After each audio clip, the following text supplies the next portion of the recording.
Good evening, everyone. I think you all are well in this lockdown situation. Please be safe, stay inside, and we will definitely win against this COVID 19. The whole discussion today we are getting on the classification of goods. You all know very clear that there are several types of goods in our economy. In macro sense, we can subdivide them into four categories. The four categories are final goods, intermediate good, the consumption good, and the capital one. As I have already attached a PDF along with this video, you will get all the proper definitions of these goods along with their examples. So, let's discuss about the final goods. What are final goods? The final goods are that type of goods which we can get after the end of the whole production process, and it is used either for consumption or investment, like the bread butter, the tractors and harvesters, all these. You may have questioned the why we are choosing bread butter simultaneously with tractor and harvesters. Here we should know about that the final goods may be of two types. One is consumer good, another is producer good. So, final goods may be categorized under two subdivisions. They are final consumer goods like bread and butter as we consume them or the consumers consume them, and the tractors or harvesters as the producers use them for their production process. Now, if we come to know about that how they are treated in our expenditure process, here it comes. The expenditure on final goods is equals to the consumption expenditure and the investment expenditure. Why it's consumption expenditure?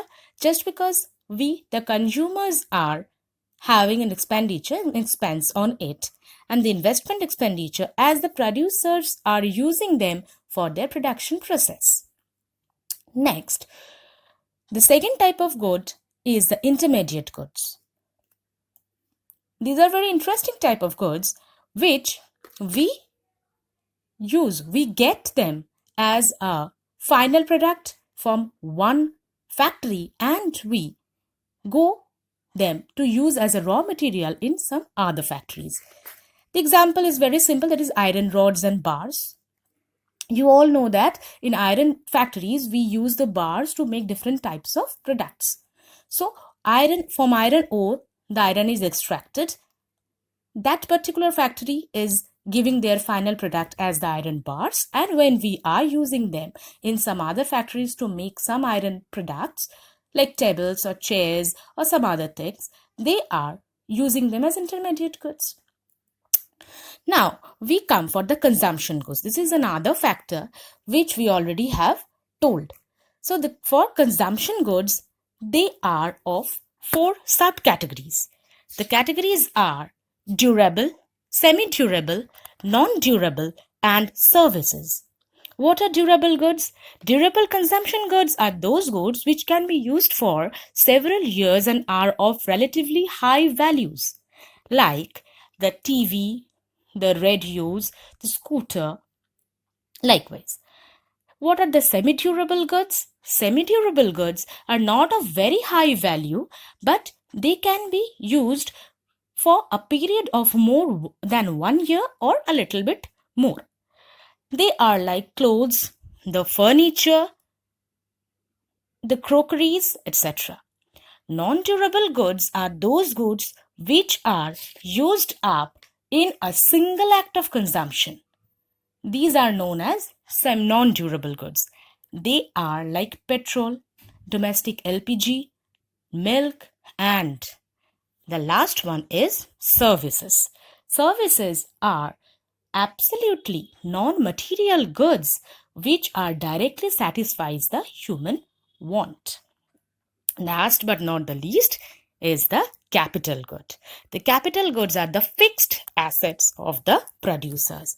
They are plants and the machineries that a producer use for the production procedure of its whole plant.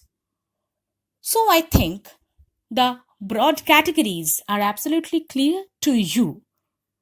And if you have still any doubt, please feel free to contact us. And also, a DIY question slot is attached with the PDF. Solve it and positively submit it. Thank you, children. Be safe.